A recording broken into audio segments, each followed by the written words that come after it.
बहुत senior anchor हैं, journalist हैं। आपने कई सारे टीवी चैनल्स में अपनी सेवाएं दी हैं, कार्य किया है। India TV channel, News Express, Live India, Sahara Samay, as a anchor and producer.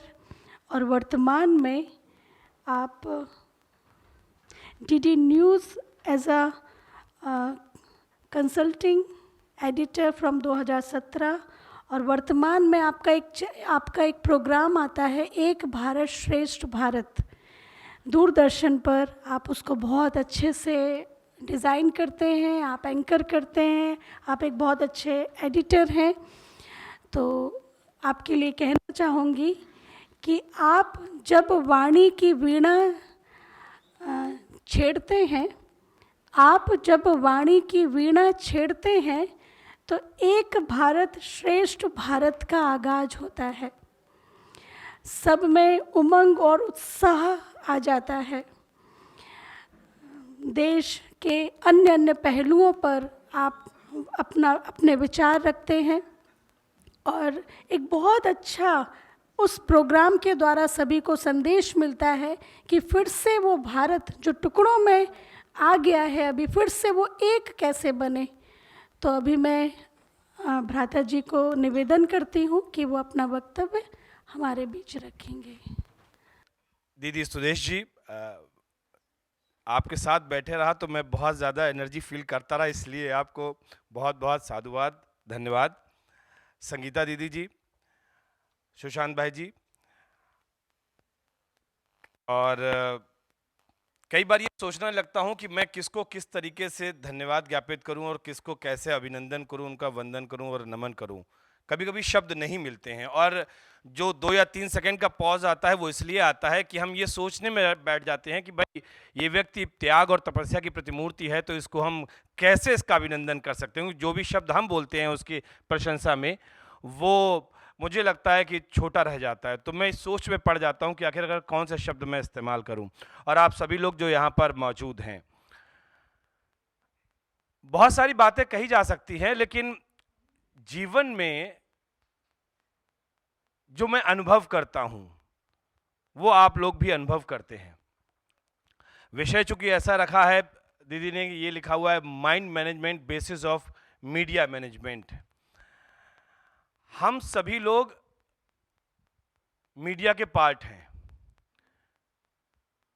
कोई सूचना देता है तो कोई सूचना लेता है। अगर लेने वाला ही नहीं होगा तो फिर देने वाले का काम क्या। इसलिए अगर वक्ता महत्वपूर्ण है तो श्रोता उससे कहीं ज्यादा महत्वपूर्ण है। और इस पूरे के पूरे समाज में, सृष्टि में किसी की भी भूमिका कम नहीं है। अगर ये भी माइक हमारे पास में ना हो तो शायद आवाज वहां तक नहीं जा पाएगी जहां पर जानी चाहिए। इसलिए परमात्मा ने जिसको जैसे जिस रूप में बनाया है वो उसकी सर्वोत्तम सर्वश्रेष्ठ अनुपम कृति है। सबसे पहले तो हमें यह समझना होगा, हमें यह मानना होगा कि मैं जो हूं वो दुनिया का सर्वश्रेष्ठ व्यक्ति हूं, सर्वश्रेष्ठ आत्मा हूं। हमारी जो सोच है ना, हमारी सोच से ही तो हमारा संस्कार पैदा होता है, और हमारे संस्कार से ही हमारे समाज का निर्माण होता है, और इस समाज से ही संसार बनता है, और संसार से ही सृष्टि बनती है। यानी कि बुनियाद में क्या आई? हमारी सोच। जब हम सोच की बात कर रहे हैं तो एक बहुत इंपॉर्टेंट फैक्टर है जिस बात को आप लोग समझिए, और मैं बहुत जो बातें मैं कह रहा हूं ये बातें उसी तरीके से सच हैं जिस तरीके से सूरज का पूरब में उदय होना। इसमें लेश मात्र में भी हेयर लाइन फ्रैक्चर नहीं है। वो ये है कि अगर इस समाज में हर वक्त हर समय दो पक्ष काम करते हैं, और वो दो पक्ष कौन है? अगर अच्छाई है तो बुराई है। यानी कि इस बात को ध्यान रखिएगा कि बुरा भी दरअसल अपने आप में बुरा नहीं है। बुरा है इसीलिए अच्छाई का महत्व है। हम बुराई बुराई कहते हैं, ये गंदा गंदा कहते हैं। भाई गंदा है तभी तो हमें अच्छा लगता है। अगर वो गंदा नहीं होगा तो हम अच्छाई की तरफ जाएंगे कैसे? यानी कि इंपॉर्टेंस गंदे की भी है। अच्छाई को महत्व इसलिए देते हैं क्योंकि बुराई है, दुर्जन हैं इस समाज में, इसीलिए हम सज्जनों की इज्जत करते हैं। बात क्या है कहने की मेरी, वो बात यह है कि दरअसल इस कायनात में, इस पूरी सृष्टि पर कुछ भी खराब नहीं है। और मैं इस बात को बार बार पुख्ता तौर पर कह रहा हूं, कुछ भी खराब नहीं है। हमारी और आपकी सोच उसको अच्छा या बुरा बनाती है। मैं इस बात को इसलिए कह रहा हूं कि कोई चीज जो मेरे लिए बुरी हो सकती है वो दूसरे के लिए बहुत अच्छी हो सकती है। आप मेरे लिए बहुत अच्छे हैं, लेकिन किसी के लिए आप बहुत बुरे हो सकते हैं और वो आपका जानी दुश्मन होगा।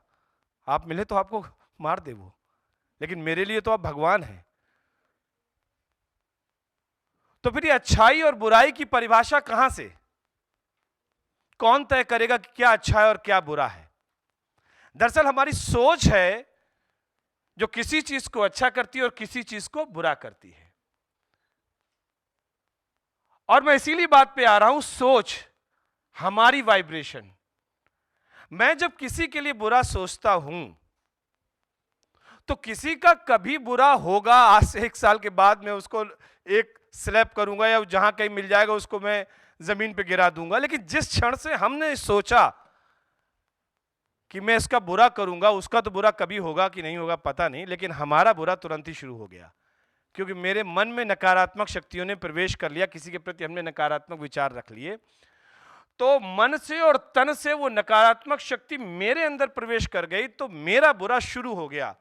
मेरे मन के अंदर कहीं ना कहीं विचलन पैदा हो गया, मेरे काम में मेरा मन नहीं लग रहा, मेरी उन्नति जो होनी चाहिए कहीं ना कहीं बाधित होने लगी। किस वजह से? कि किसी का हम बुरा करने के लिए सोच रहे हैं, अभी बुरा कर भी नहीं पाए, करेंगे उसके बाद क्या होगा वो तो बात की बात है। तो ये जो सोच है ना, यही मूल बिंदु है पूरी सृष्टि का, क्योंकि मैंने पहले ही कहा कि सोच से ही आपके संस्कार का जन्म है और संस्कार से बात पूरी सृष्टि तक पहुंचती है। तो शरीर और सोच, अब यहां पे मैं थोड़ा सा आगे बढ़ रहा हूं, मैं आऊंगा उस विषय तक जो विषय यहां रखा गया है। हमारे शरीर को हम अगर भौतिक स्वरूप में देखें तो अस्थि मज्जा से पूरा ये शरीर है, ये भौतिक स्वरूप है, जिसके पालन और पोषण के लिए हम भोजन और पानी देते हैं, तब ये शरीर बड़ा होता है और आगे आगे बढ़ता है। और जैसा मैं हमेशा कह रहा हूं कि दो पक्ष हमेशा काम करते हैं। एक तो भौतिक स्वरूप हमने शरीर का बताया आपको, शरीर के अंदर मन है, आत्मा है, ये दूसरा पक्ष है। यानी कि आप पूरी सृष्टि में किसी भी चीज को आप कहीं भी देख लें, हर चीज के दो पक्ष हैं। दिन है तो रात है, दिन नहीं है तो रात की कोई अहमियत नहीं है। शरीर अगर है, शरीर महत्वपूर्ण, ये बात ध्यान रखिएगा।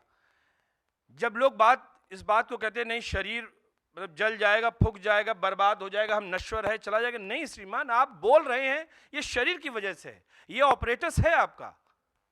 इसलिए शरीर उतना ही महत्वपूर्ण है जितना कि आत्मा महत्वपूर्ण है।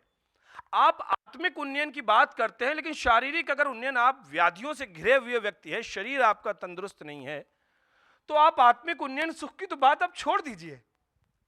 मैं बार बार इस बात को कहता रहा हूं और कह रहा हूं कि इस बात को बहुत ध्यान से सुनिएगा। मैं जो बात कह रहा हूं वो उतनी ही सच है जैसा कि सूरज का पूरब में उदय होना। दुनिया में कोई चीज खराब नहीं है, मैं बार बार इस बात को कह रहा हूं। शरीर के लिए हम भोजन और पानी दे रहे हैं, आत्मा के लिए हम क्या कर रहे हैं? लेकिन क्या हम कर रहे हैं क्या? ये भी एक बड़ी बात है ना। आपने दोपहर का भोजन किया, लंच किया, तो क्या आत्मा को आपने लंच करवाया? क्या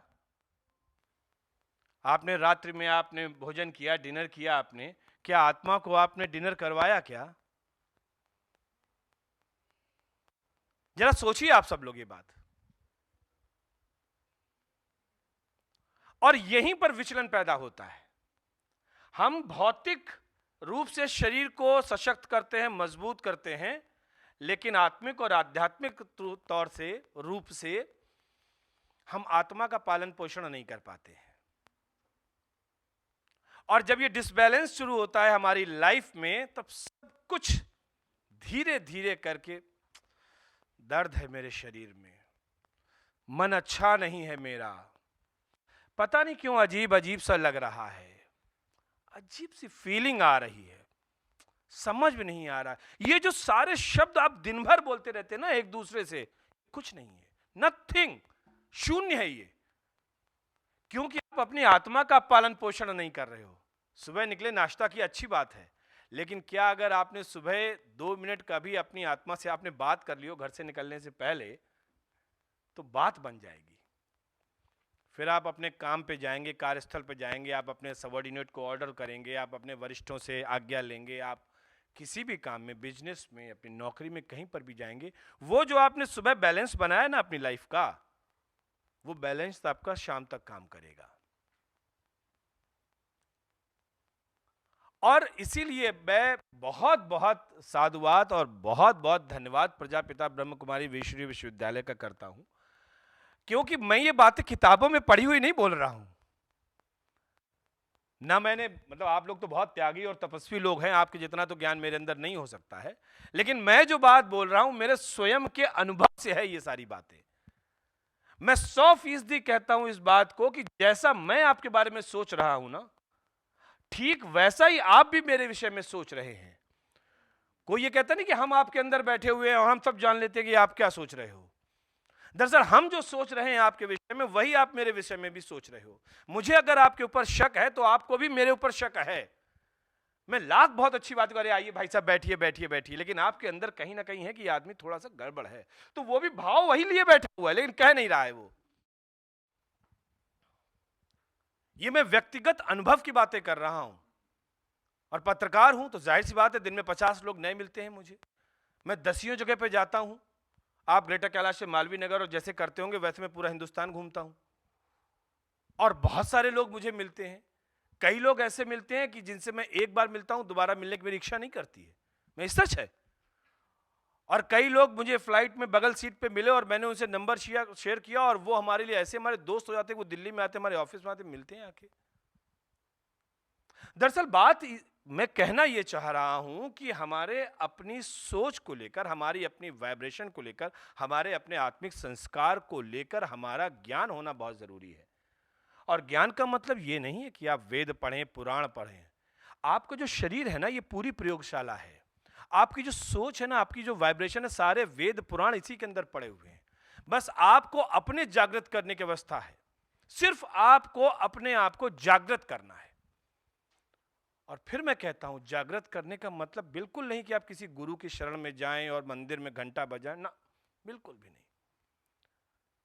जागृत करने का सिर्फ मतलब इतना है कि जो नैतिक शिक्षा है हमारे जीवन की, अगर बिल्कुल उसी नैतिक शिक्षा को आपने अपना लिया तो आपका जीवन जागृत हो जाएगा। कोई बहुत बड़ा साइंस नहीं है।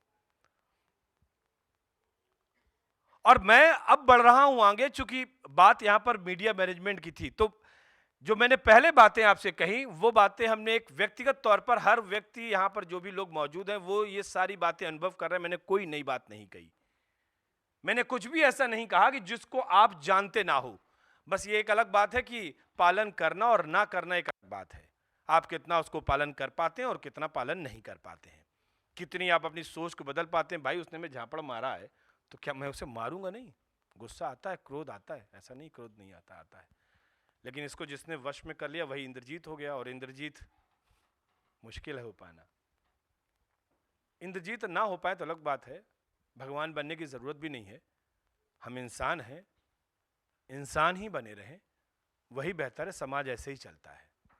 मैं कभी नहीं कहता हूं कि आप बहुत ऐसे ऊपर उठ जाएं कि पता चला कि बगल वाला आपको ये कहे कि यार ये तो पागल ऐसा घूमता रहता है। यार है वो वो अपने सूफियाने रंग में रंग गया, उसको परमात्मा की लौ लग गई, उसने बिल्कुल दीन दुनिया छोड़ दी, वो चलता है तो समझ में नहीं आता ये करता क्या है, वो बात करता है, पता नहीं बहकी बहकी पागल हो गया लगता है ये। लोग कहते हैं अगर आपको समाज में रहना है तो सामाजिक व्यक्ति बन के रहिए, आप इंसानी तौर पर, जिसको कहते हैं ना कि एक इंसानियत बरकरार रखिए, दूसरे के विषय में सोचिए, उनका अच्छा सोचिए, उनका भला करिए, उनके साथ में अपने रिलेशन अच्छे करिए। इन सबको करते हुए नैतिक शिक्षा जिसकी बात करें वो सब करते रहिए। लेकिन अब बढ़ते हैं हम आगे। जब हम बात करते हैं मीडिया की, मीडिया मैनेजमेंट की बात करते हो, तो ये इतना मुश्किल काम है, इतना मुश्किल काम है कि एक बेटे की लाश पड़ी है उसके मां के सामने, और मुझे अपनी ड्यूटी परफॉर्म करनी है। मैं भी इंसान हूं, लेकिन मेरे पास लगातार फोन आ रहा है कि अगले 15 मिनट में इसकी बाइट, इसका विजुअल, इसका ये सब करके भेजो। और उसके बच्चे को जिस तरीके से मारा गया मैं उसको बयां नहीं कर सकता हूं। ऐसे वक्त में आप जब अपनी ड्यूटी परफॉर्म करते हो तो वाकई दिल जो है ना ऐसे कांप जाता है कि सोच नहीं पाते हैं कि आखिरकार ये रखो यार कैमरा, क्या है नाटक फैलाए पड़ी हो, कैमरा चला रहे हो यार, किसी घर में मातम है और तुम्हें अपना काम करने को पड़ी हुई यार। ये सवाल मेरे जहन में आता है और ऐसा कई बार हुआ है। ये एक दो की बारे में बात नहीं कर, ऐसा कई बार। लेकिन उस समय परमात्मा को याद करके मैं ये कहता हूं कि भाई मुझे अपनी ड्यूटी परफॉर्म करनी, इस बात का मुझे पैसा मिलता है, इस बात की मैं नौकरी करता हूं और मुझे ये बात आगे तक पहुंचानी है और जल्द से जल्द पहुंचानी कि this is the requirement of my channel. मुझे जल्द से जल्द इस चीज को पहुंचाना है। अब मैं गया, मैंने उस मां को अपने गले से लगाया, उसको सांत्वना दी, उसको फिर बताया। मैंने कहा मां तुम 2 शब्द बोल दो कि हुआ क्या था तुम्हारे बेटे के साथ, आखिरी वक्त आपकी क्या बात हुई थी उसके साथ में, और कब वो घर गया तो क्या कह के गया था। और कैमरामैन को मैंने धीरे से इशारे में कहा कि बेटा सारे विजुअल्स, सारे इमोशंस ऐसा फ्रेम बनाना जिसमें इमोशंस कैरी ऑन होना चाहिए, मेरी बातें आए या ना आए। ये भी साथ ही साथ चल रहा है, दिमाग में ये भी चल रहा है कि जल्द से जल्द अपनी ये पूरा वीडियो बना के मुझे भेजना भी है। ऐसे वक्त में आपका ये जो दिमाग होता है ना, अगर आप योग नहीं करते हैं, आप परमात्मा की लॉ नहीं लगाते हैं, ईश्वर से बात नहीं करते हैं, आप अपनी आत्मा से बात नहीं करते हैं, खुद से बात नहीं करते हैं, तो यह असंभव सा काम है। या तो वो ड्यूटी आप ढंग से परफॉर्म नहीं कर पाओगे, या आपकी वहां पे लड़ाई झगड़ा हो जाएगा, कोई आपको झापड़ मार देगा, कोई आपका कैमरा उठा के फेंक देगा, क्योंकि वहां का माहौल अलग है, वातावरण अलग है। उस वातावरण में आप कैमरा चला रहे हो। कुछ तो पढ़े लिखे लोग हैं, लेकिन कहीं ऐसी गांव में आप जहां गए जहां पे ऐसे संस्कार ही नहीं, वो तो आपको मार के और भगा देंगे, क्योंकि वहां पे वो जो इमोशन है ना, वो बहुत ज्यादा ऐसा डीप इंटेंस इमोशन है कि पूरा गांव मातम मना रहा है। किसी घर में चूल्हा नहीं बना, क्योंकि एक लड़का खत्म हो गया है। और वो भी क्यों खत्म हुआ, उसमें पुलिस प्रशासन की भी मिली भगत है। प्रशासन को पिछले 15 दिनों से चिट्ठी लिखी जा रही थी कि इसको रोज इसको धमकियां मिल रही हैं, बावजूद इसके काम नहीं है। पुलिस के खिलाफ रोष है, सरकार के खिलाफ रोष है, और आप भी पहुंच गए कैमरा लेके। पहले आप भी नहीं आए थे, पहले आप भी नहीं आए थे, ये भी सोचिए आप। आज जब बेटा नहीं रहा तब आप आए हैं। तो ऐसे वक्त में मैं मीडिया मैनेजमेंट और माइंड मैनेजमेंट की बात है, वो इस वक्त पे ये चीज समझ में आती कितनी जरूरी है ये बात। मैं मान लीजिए ताजमहल को पूरा यूनेस्को ने हेरिटेज साइट का दर्जा दिया, विश्व की धरोहर, और मैं उदित नारायण के साथ में गाने गा रहा हूँ रोमांटिक सॉन्ग्स ताजमहल को देख के, और ताज ने क्या क्या हसीन नज़ारा है, और प्रेम और मोहब्बत की निशानी ताज है, और उदित नारायण साहब गाना गा रहे हैं और हम भी उनके साथ रोमांस और बहुत बढ़िया रोमांटिक मूड में बैठे हुए, एंकरिंग चल रही है। और मेरे कान में तुरंत एक लफ्ज़ आया, और वो क्या कि मनीष जी, चंद्रशेखर जी नहीं रहे। बस इतना ही आया कि चंद्रशेखर जी नहीं रहे, we have to bind up this programme. सोचने वाले ये सोच सकते हैं कि कितना बड़ा जंप है। कहां आप रोमांटिक सॉन्ग सुना रहे हो, कहां आप लगातार बहुत एकदम मोहब्बत में डूबे हुए हो, जो भी मोहब्बत के जितने बेहतरीन नगमे हो सकते हैं वो आप गुनगुना रहे हो। कभी आपके साथ कोई अलका याग्निक है, कभी आपके साथ उदित नारायण है, ताजमहल की बात कर रहे हो, और बढ़िया सा एक प्रोग्राम चल रहा है। और वहीं तुरंत ये आता है कि भाई चंद्रशेखर जी नहीं रहे हैं। अब ये सारा दारोमदार कहाँ पे आ रहा? मतलब वो मैंने बात रिपोर्टिंग की और ये मैंने बात एंकर की कि आप ऑन स्क्रीन देख रहे हो, टेलीविजन पे आपको पता नहीं कौन कौन देख रहा हो, कहाँ कहाँ देख रहा हो। तो एक क्षण के लिए, सिर्फ वो एक क्षण बहुत महत्वपूर्ण होता है। मैं आपको बताऊं, एक क्षण के लिए। अब उस एक क्षण में मैंने क्या सोचा होगा, या मैंने किस तरीके से अपने आप को अवस्थित किया, मैंने अपने आप को किस तरीके से संभाला। और एक लंबी सांस लेके बोलता हूं कि भाई बहुत बहुत शुक्रिया उदित जी, आपने बहुत वक्त हमें दिया, और वाकई आपका मतलब कोई सानी नहीं है गायकी में, और जितने भी लोग हमारे साथ मौजूद सबका मैंने शुक्रिया किया। लेकिन वक्त कभी एक जैसा ठहरता नहीं। जब हम मोहब्बत के नगमे गुनगुनाते तो कहीं गम के फसाने भी होते हैं। अब मेरे शब्द आप देखिए कि मोहब्बत के नगमे गुनगुनाते हैं तो गम के फसाने भी होते हैं। और ऐसे ही गम की एक ऐसी दुखदाई खबर भी है जो कि हमें लेनी है, लेकिन उससे पहले लेते हैं एक छोटा सा ब्रेक। क्योंकि उस ब्रेक के दौरान वो जो मोमेंटो बना हुआ था उसको मुझे तोड़ना था। जो भी लोग देख रहे होंगे कि एकदम हम कर देंगे तो वो तो एकदम धराशायी, मतलब एकदम जंप आ जाएगा ना सारी चीजों में। आप सो रहे हो और सोने के साथ साथ हम अगर लाइट जला दें तो आपकी आंखें उस समय एडजस्ट नहीं कर पाती हैं और एकदम आपकी आंखें चौंधिया जाती हैं। ऐसे हमारी सोच, हमारा दिमाग एकदम कोई चीज को एडजस्ट नहीं कर पाता है। किसी को आप बहुत चाह रहे हो और एकदम अचानक आपके सामने हो जाए तो आप भी शायद बेहोश हो जाएंगे, आपको ही पता नहीं हार्ट अटैक ना आ जाए उस चीज को देखते हुए कि जिसको आप चाहते थे वो आपके सामने अभी तो बोल रहा था और अभी जमीन धराशायी हो गया, अब वो दुनिया में नहीं है।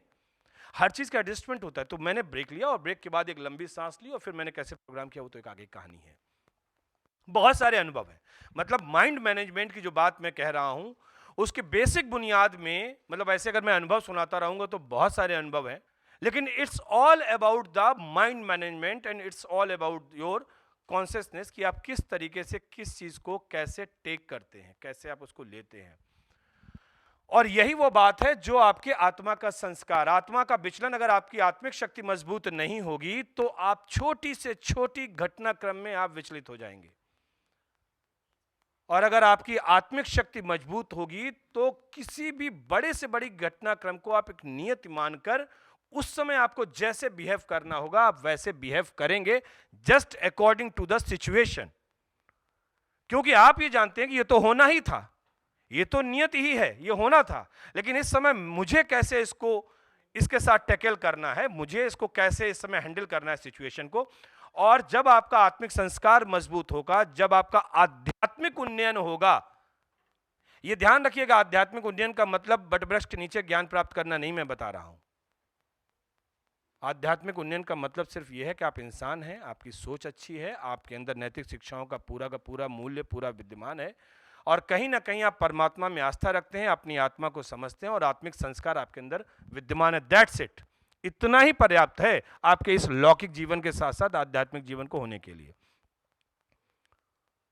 तो ये जो सारी बातें हैं और उसी समय इन चीजों की परीक्षा होती है। मीडिया मैनेजमेंट एक ऐसा शब्द कह लें, एक ऐसा क्षेत्र है जिसमें इतना प्रेशर है कि उसको आप शायद, मतलब मैं उसको यहां पे बयान नहीं कर सकता हूं। मेरा लगभग 2 दशक से तो ज़्यादा का अनुभव है ही है, लगभग 25 साल मुझे होने जा रहे हैं टेलीविज़न लाइन में, और ऐसे ना जाने कितने हमारे पास में अनुभव हैं जिस अनुभव को लेकर हम बातें कर सकते हैं। तो ये सारी बातें हैं। मुझे लगता है कि अगर मैं कहने लगूंगा तो समय बहुत गुजरेगा, लेकिन अब बात को अपनी रैपअप करता हूं और रैपअप करके मैं सिर्फ इतना ज़रूर कहना चाहूँगा कि सुबह और शाम, ये कोई ज़रूरी नहीं कि आप सामने कहीं अलग से प्लेस हो, आप कहीं पर भी हैं, आप अपने कार्यस्थल पे हैं, 2 मिनट के लिए आंखें बंद करके और आप अपने आप से बात कर लीजिए। बस अपने आप से बात कर लीजिए, आप कौन हैं, किस लिए आए हुए हैं, क्या करना है। कई बार हम दूसरों को दोष देते हैं, मैं समय लंबा हो जाएगा, बहुत सारी बातें। इस दुनिया में सुख और दुख के उत्तरदायी स्वयं आप हैं। कभी भी किसी को दूसरे को दोषारोपण मत दीजिएगा। आपके जो दुख मिल रहे हैं ना, कभी किसी दूसरे को दोष मत दीजिएगा। मैं कह रहा हूं आप लोगों को, आपके जीवन में अगर सुख है तो उसकी वजह भी आप हैं, और आपके जीवन में अगर दुख है तो भी आप ही हैं। आपका लालच था जिसकी वजह से आप दुख में इस समय घिरे हुए हैं, आपने बहुत ज्यादा आपने सिकंदर बनने की कोशिश की, इसलिए आप गर्त में गिर गए हैं। तो बस मेरा बहुत संक्षेप में कि बस मैं इतना ही कहना चाहूँगा कि अपने आप से खुद से बात करते रहिएगा। जीवन में कभी अपने आप को अकेला मत छोड़िएगा। अपने परिवार को सोचते हैं, आप अपनी पत्नी को सोचते हैं, अपने बच्चों के बारे में सोचते हैं, अपने बारे में भी सोच के और अपने आप से खुद से बात कर लीजिएगा। बहुत बहुत धन्यवाद। बहुत बहुत शुक्रिया, बहुत बहुत तहे दिल से धन्यवाद भ्राता जी आपका। लग रहा था कि सुनते रहें, बहुत नई नई बातें, बहुत गहरी बातें हम सभी सुन रहे थे। बहुत बहुत शुक्रिया। अभी मैं बहनों से निवेदन करूंगी कि हमारे आदरणीय भ्राता जी को, मनीष वाजपेयी जी को परमात्मा के घर की सौगात और प्लस ईश्वरीय प्रसाद आपको देंगे, जो कि हमारी विधा है, ये एक हमारी संस्कृति है कि जो भी आते हैं उन सभी को परमात्मा के घर से प्रसाद और सौगात जरूर मिलती है।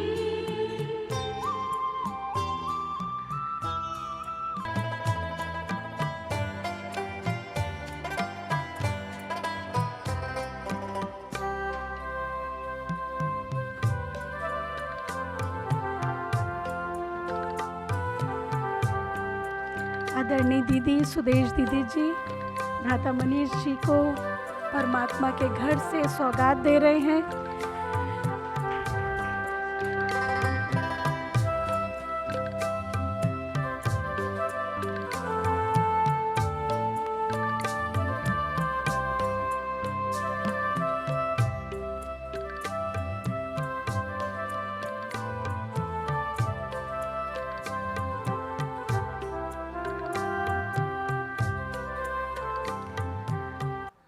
अब मैं भ्राता सुशांत जी से अनुरोध करूँगी कि वोट ऑफ थैंक्स अपना रखेंगे हमारे। अभी सुशांत भाई जी वोट ऑफ थैंक्स। बहुत बहुत धन्यवाद। परम आदरणीय सुदेश दीदी जी, आप आए, हम सबका उत्साह बढ़ाया और बड़े मार्मिक बातें आपने बताई कि आज के दौर में मीडिया के लिए सब इंसानों के लिए नॉन वायलेंट कम्युनिकेशन की बहुत ज़रूरत है। नॉन वायलेंट कम्युनिकेशन, अहिंसक कम्युनिकेशन, जो आज हिंसक कम्युनिकेशन बढ़ गया है जिसके कारण दुखद दर्द है। तो अहिंसक कम्युनिकेशन के लिए हमारे भावनाओं के ऊपर हमें ध्यान देने की आवश्यकता है। कहते हैं भावना से भगवान मिलते हैं, भावना का भाड़ा भगवान देते हैं। तो इसलिए भावना जो है अगर शुद्ध है तो हम मीडिया में सफल है, मीडिया मैनेज कर सकते हैं। पापी को घृणा नहीं करना है, पाप को घृणा करना है। ये टैगलाइन अगर हमारे मन में, माइंडसेट में बैठ गया तो हम किसी भी स्तर पर मीडिया को मैनेज कर सकते हैं, क्योंकि हम अपनी भावनाओं को सुरक्षित रखते हैं। एकदम जो है वो इंसुलेटेड होते हैं, हमारे ऊपर कोई अटैक कर ही नहीं सकता। अटैक शुरू होता है भावना से। हम अगर किसी के प्रति पूर्वाग्रह है, द्वेष है, आक्रोश की भावना है, प्रतिशोध की भावना है, सबक सिखाने की भावना है, चाहे मीडिया के माध्यम से क्यों ना हो, तो उससे हम कभी सफल नहीं हो सकते हैं। तो भावना से ही सफलता मिलेगा। तो इसलिए सुदेश दीदी का बहुत बहुत धन्यवाद। वही चीज़ हमारे मनीष बाजपेयी जी ने, मनीष भाई ने कहा, बहुत अच्छी तरह से उन्होंने कहा। खैर उनके पास टाइम नहीं था, उन्होंने बताते कि बॉम्बे के जो हुआ था 26/11, उसमें वो टेररिस्ट के साथ रूबरू बात किए थे। उन्होंने इनसे कुछ मांगा था कि हमें इस तरह का चाहिए, हम पता नहीं जो एक बार कह रहे थे मुझे, तो वो बता नहीं पाए। लेकिन इनका बहुत अच्छा अनुभव है कि मीडिया को मैनेज करने के लिए और सिचुएशन को मैनेज करने के लिए जो सोच स्थिति को बनाना है वो केवल हमारे आत्मचिंतन से, अपने आप से बात करने से, परमात्म चिंतन से बन सकता है। और उसके लिए जो परमात्म चिंतन के लिए, आत्मचिंतन के लिए जो विधि आपने संगीता दीदी ने रखी, जो मेडिटेशन 15 मिनट कराया, तो ये बहुत बहुत धन्यवाद। बड़ा विधिपूर्वक और सुचारू रूप में मन को शक्तिशाली बनाने, क्योंकि आत्मबल से ही हम बाहरी सिचुएशन का सामना कर सकते हैं, अंदर की सिचुएशन का सामना कर सकते हैं। और मनोबल से हम बाहर की जो चुनौतियां हैं उनको सामना करने के लिए मनोबल चाहिए, आत्मबल चाहिए हमें। अंदर की जो चुनौतियां हैं, जो बाहर की चुनौतियां से अधिक शक्तिशाली है, जो जिसमें भावना भी है, तो उसके लिए आत्मबल चाहिए। आत्मबल के लिए मेडिटेशन चाहिए। तो मेडिटेशन का बहुत अनुभव कराया, बहुत बहुत धन्यवाद। और आप सबका बहुत बहुत धन्यवाद। इतने शांति से दर्शक और स्पीकर्स, उनके बीच में जब इंटरेक्शन होता है ना, तब हम पता चलता है कि वक्ताओं ने कुछ सार जो चाहिए वो दिया विषय के आधारित, या श्रोताओं ने कुछ लिया। तो इसलिए अभी आपके मन में अगर कोई प्रश्न है, कोई विचार है तो इस विषय के ऊपर या जो कहा गया है उसके ऊपर, तो आप दीदी से या जिससे भी आप ठीक समझते हैं तो वो आप प्रश्न अपने रख सकते हैं। जो भी मीडिया बंधु यहाँ उपस्थित है, सबका हार्दिक धन्यवाद। हम दिल से शुक्रिया अदा करते हैं। और जो भी कैमरा वाले हैं, जो भी चैनल्स के जो भी आए हैं, सबको हम जो है दिल से अशेष धन्यवाद, अशेष जो है आभार व्यक्त करते हैं। आप आए और एक सकारात्मक चीज़ों को आप संसार में, समाज में, देश में फैलाएंगे। बहुत बहुत आभार आपका। अब आप प्रश्न कर सकते हैं। हाँ जी। मेरा एक प्रश्न था आपसे, जो आज की युवा मीडिया में आ रहे हैं उनको ब्रेकिंग आजकल ब्रेकिंग का दौर चल रहा है। ब्रेकिंग नहीं होगी तो खबर की वैल्यू कम हो जाती है। तो अपने आप को कैसे मैनेज करें? इतना कंपटीशन बढ़ गया है कि अपने आप को मैनेज नहीं कर पाते, वो देख नहीं पाते कहाँ पर क्वेश्चन डाला जाए और कहाँ पर आउटपुट। जैसे आउटपुट मांगते हैं मीडिया में देखा जाता है कि आउटपुट नहीं है तो कुछ भी नहीं है, जल्दी नहीं है तो कुछ भी नहीं है। इस जल्दबाजी में वो गलत खबरें भी दे देते हैं। तो किस तरीके से वो अपने आप को मैनेज करें?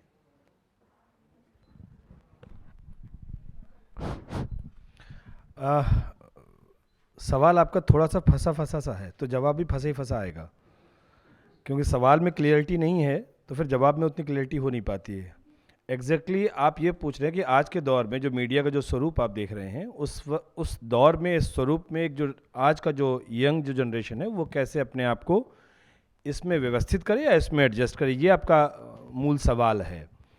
देखिए ऐसा है ना कि समय के साथ हर चीज़ बदलती है और परिवर्तन ये शाश्वत नियम है। जैसा मैं बचपन में रहा हूँगा वैसे मेरे बेटे नहीं होंगे, क्योंकि जनरेशन का फ़र्क पड़ता रहता है। गणेश शंकर विद्यार्थी के ज़माने में जो पत्रकारिता रही होगी वो मनीष वाजपेयी के ज़माने में नहीं रही, और मनीष वाजपेयी से आगे जो जनरेशन आएगी तब नहीं रहेगी। परिवर्तन को आप स्वीकार करते जाएं, लेकिन कुछ बुनियादी उसूलों के साथ में। अगर हमको कोई खबर देनी है तो ये तो बात तब भी थी जब गणेश शंकर विद्यार्थी थे कि खबर गलत नहीं देनी है, और ये बात अब भी है कि भाई खबर गलत नहीं देनी है। करना क्या है? करना यह है कि ज़माना बहुत तेज हो गया, अब हमें व्हाट्सएप पे ही खबर भेजनी है। तो यानी कि आपको समय के साथ चलना नहीं है, दौड़ना है। और उस दौड़ने के साथ साथ, अगर मैं कहूँ दौड़ते हुए आपको निशाना लगाना है, तीर कमान हमने आपको दे दिया। मैं प्रतीकात्मक संदर्भों में बात कर रहा हूँ, इसको समझिएगा कि आपको दौड़ते हुए आपको गन दी गई कि उसके ऊपर निशाना लगाना है आपको, तो दौड़ते हुए ही आपका निशाना लगना चाहिए और वो लक्ष्य भेदन होना चाहिए। यानी कि आपके मन मस्तिष्क में इतनी शार्पनेस होनी चाहिए कि आप खबर भी दे रहे हैं, सही दे रहे हैं। अगर आप इलेक्ट्रॉनिक में हैं तो जो विजुअल्स दे रहे हैं वो ऐसे दे रहे हैं कि जो कि आप ऑन एयर उसको कर सकते हैं। और इसके साथ ही साथ जहां से खबर का फॉलोअप लेना है उनके नाम और नंबर भी सही नोट करिएगा। 8 की जगह आपने 7 नोट कर लिया, 7 की जगह 5 नोट कर लिया, फिर आप लगाए पड़े हुए। भाई साहब वो उसके बाद क्या हुआ, पुलिस आई कि नहीं आई आपके घर पे? वो नंबर ही नहीं लग रहा, क्योंकि नंबर ही आपने गलत नोट किया। तो इन सब के बुनियाद में जो बात आ रही है, जो इस कार्यक्रम की बड़ी महत्वपूर्ण जो हमें उपलब्धि नजर आ रही है, वो ये है कि जब तक आज का युवा मीका के गानों पे डांस करेगा तब तक वो सारे काम को अंजाम नहीं दे पाएगा, क्योंकि रात को वो डांस करेगा और 12 बजे तक सो जाएगा, ठीक है ना, दोपहर के 12 बजे वो उठेगा। लेकिन आज का युवा अगर थोड़ा सा भी आध्यात्मिक हो जाएगा, थोड़ा सा भी वो आत्मिक चिंतन में आ जाएगा, तो वो लक्ष्य भेदन ठीक उसी तरीके से कर पाएगा जैसे किसी ज़माने में अर्जुन किया करते थे। ये मेरा संक्षिप्त एक आंसर है।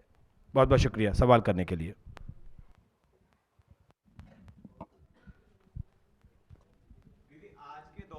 जो मीडिया है, आप उसमें क्या परिवर्तन चाहेंगे? क्या उनका जो वे चल रहा है वो बिल्कुल ठीक चल रहा है, या कुछ परिवर्तन है जो आप चाहते हैं उस मीडिया में होना?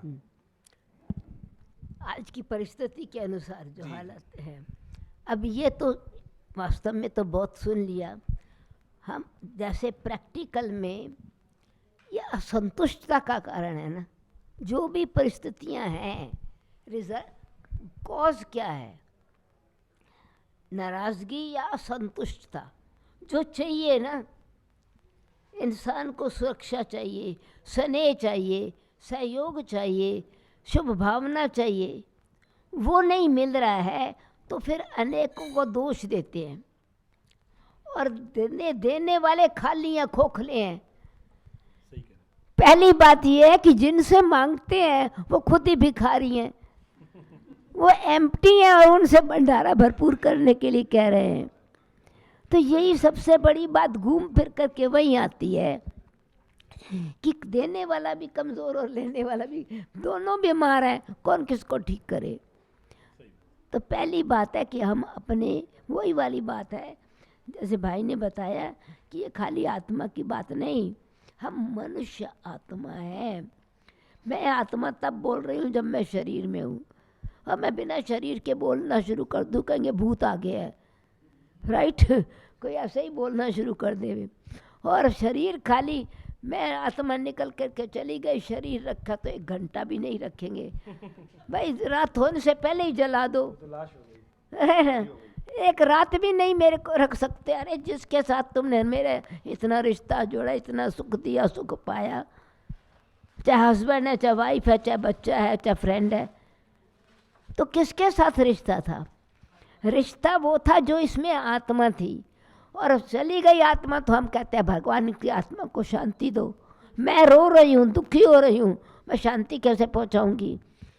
तो मुझे तो वो जो लेन देन करना है वो शरीर में रहते हुए उस आत्मा के गुण और मुझ आत्मा के गुणों का जब वो मेल होवे तो एक दो का खेल ठीक चले। हारमोनी है दोनों। मुझे क्या पार्ट प्ले करना है, आपको क्या पार्ट प्ले करना है। तो इसीलिए हम मुझ आत्मा की जो 3 शक्तियां हैं, मन, बुद्धि और संस्कार, तीनों में जब मेल है तो खेल ठीक है, तो नहीं तो मलिया मेट है। नहीं तो मटिया मेट है। मेल ही ना होता हो, क्योंकि कईयों के ऑरा बिल्कुल डिफरेंट होते हैं हमारे से। हम काफ़ी कुछ मतलब काफ़ी कुछ सोच कर के भी उनके साथ मतलब हमारा मेल, सामने जो आत्मा है, ठीक है, हमने सारी चीज़ों को समझा कि हमें उनके अवगुणों की तरफ ध्यान नहीं देना है, सिर्फ जो हमारा उनके साथ मेल है, उस चाहे छोटा पोर्शन है, हम उसके साथ आगे बढ़ें। लेकिन कुछ ऐसे व्यक्तित्व हमारे जीवन में हमसे टकराते हैं जो हमसे पूरी तरीके से अलग होते हैं। कहीं पर हम गलत, कहीं पर वो गलत, कहीं हम सही, कहीं वो सही, लेकिन हमारा उनका मेल हो ही नहीं सकता, बहुत कोशिशों के बाद भी। ऐसी स्थिति में हम क्या करें? क्योंकि वो व्यक्ति हमारे जीवन में इतना अहम हिस्सा रखते हैं कि हम उनको काट कर अलग भी नहीं कर सकते, लेकिन सोच हमारी और उनकी कहीं से कहीं तक 0.01% भी मेल भी नहीं खाती। ऐसी परिस्थिति में इंसान क्या इसको करे? कहा जाता है संस्कार का टकराव। यानी किसी आत्मा को आप कितनी भी कोशिश करो वो संतुष्ट नहीं होने वाली है। तो मुझे पता है कि अच्छा संतुष्ट नहीं होने वाली।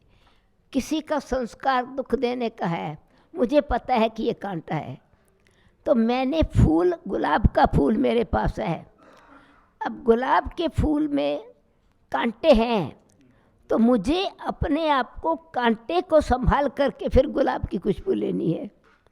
इसी प्रकार इंसान में दोनों बातें हैं, उसके पास खुशी की बातें भी है तो दुख की भी। वही व्यक्ति है जिसके साथ हमारा बहुत अच्छी तरह से विचार चल रहा है, और वही व्यक्ति है वो हमारे से अगेंस्ट होता है, विरोध करता है, तो ज़रूर किसी प्रकार का कोई उनका पुराना संस्कार या मेरे प्रति उनकी एक्सपेक्टेशंस या मेरे लिए जो उनको इम्प्रेशन है वो पड़ा हुआ है, इसलिए मैं कितना भी उस वक़्त देना चाहूँ नहीं दे सकूँगी।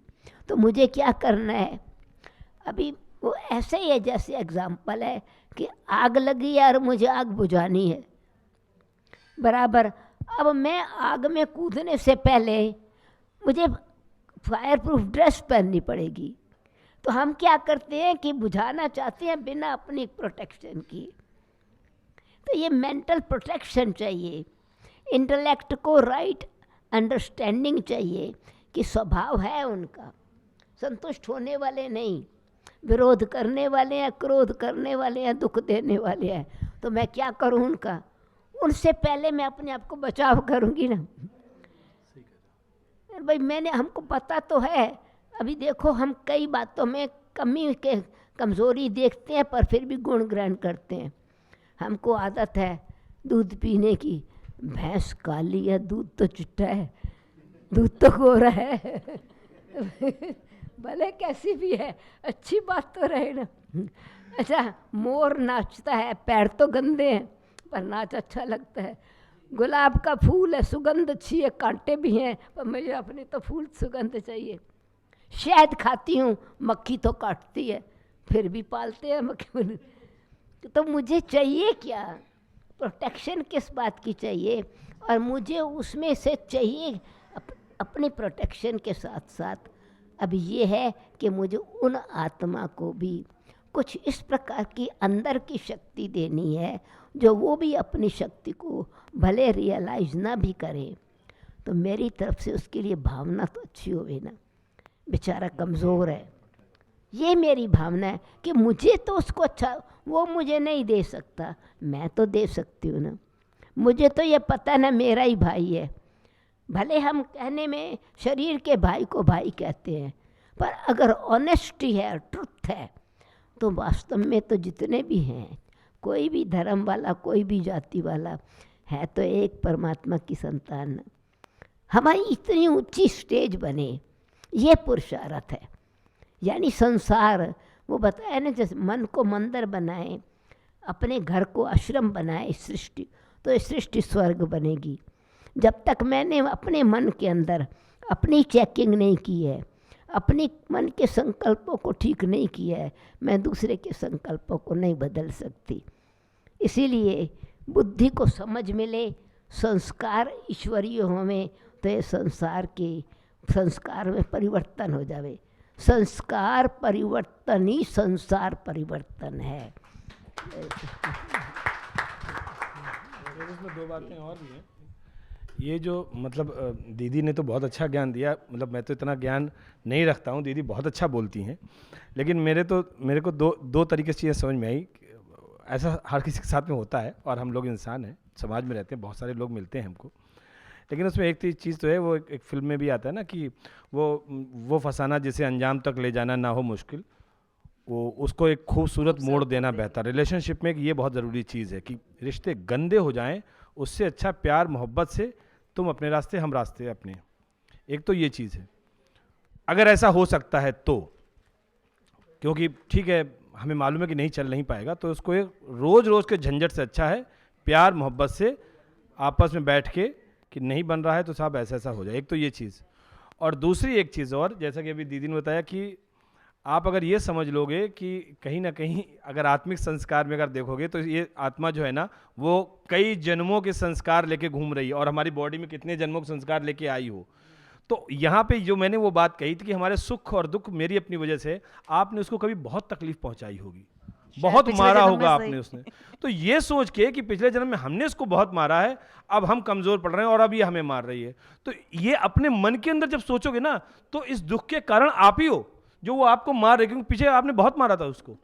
जब ये आप करोगे तो अंदर ही अंदर के अच्छा मार तो रहे हो, बहुत हमने गालियाँ खाई हैं इसकी, लेकिन हाँ ठीक है कोई बात नहीं, चलो हम सह लेते हैं, तो इससे आपकी सहन शक्ति बढ़ जाएगी। और उसके प्रति इस जन्म में मैं ही कह रहा हूँ, इतना गाली खाने के बावजूद, मार खाने के बावजूद, उसके प्रति शुभ भावना ही आप रखो, कि उससे आपको तसल्ली मिलेगी, उससे आपको सुकून मिलेगा। और उसके प्रति अगर निगेटिव रहोगे तो फिर जंग, फिर और आगे जन्म, ये चैप्टर यहीं क्लोज कर दो इस जन्म में, पता नहीं आगे जन्म में क्या हो जाएगा। तो कोशिश करिए उसको अपना जो आप करके आए हो वो इस जन्म में बराबर कर लो, यानी कि अब आपने फिर छेड़ा तो फिर आपको दिक्कत होगी, तो यही जन्म इसी में सब कुछ काम बराबर कर दो, वो ज़्यादा बेहतर है। वैसे आपने जो पहला ऑप्शन दिया वो मुझे बहुत ज़्यादा बेहतर लगा कि एक खूबसूरत मोड़ दे के छोड़ दें। ऐसा संभव है तो नहीं, इसी बात को दो शब्दों में कर्म फिलॉसफी भी कहते हैं। यानी शब्द वो ये कहानी, यानी कर्म और फल है, परंतु मुश्किल क्यों लगता है कि एक इंस्टेंट कर्म होता है, दूसरा शॉर्ट टर्म कर्म होता है, तीसरा लॉन्ग टर्म कर्म होता है।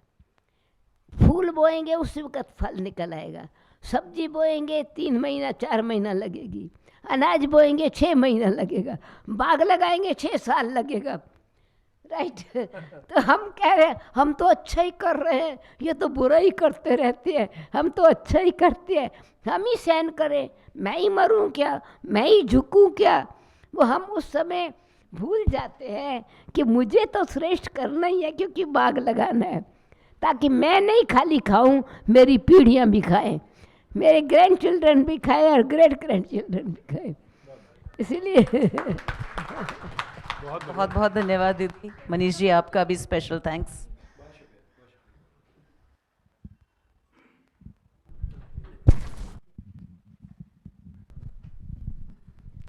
जी बहुत बहुत थैंक्स दीदी का। लगता है कि ये वार्तालाप चलती रहे लेकिन समय हमारे पास समय की सीमा है, क्योंकि शाम को भी प्रोग्राम है, शाम को भी दीदी को उस प्रोग्राम में रहना है, तो इसलिए अभी मैं यहाँ पर ही इस प्रोग्राम को अब एक नई शुरुआत के लिए, जो कि आपने यहाँ पर समझा, सुना, अपने आप को शक्तियों से भरा, तो एक नई शुरुआत के लिए अभी हम थोड़ी देर 2 मिनट परमात्मा की याद में बैठेंगे। फिर आप सबके लिए ब्रह्मा भोजन भी है, तो वो आप सभी ग्रहण ले करेंगे।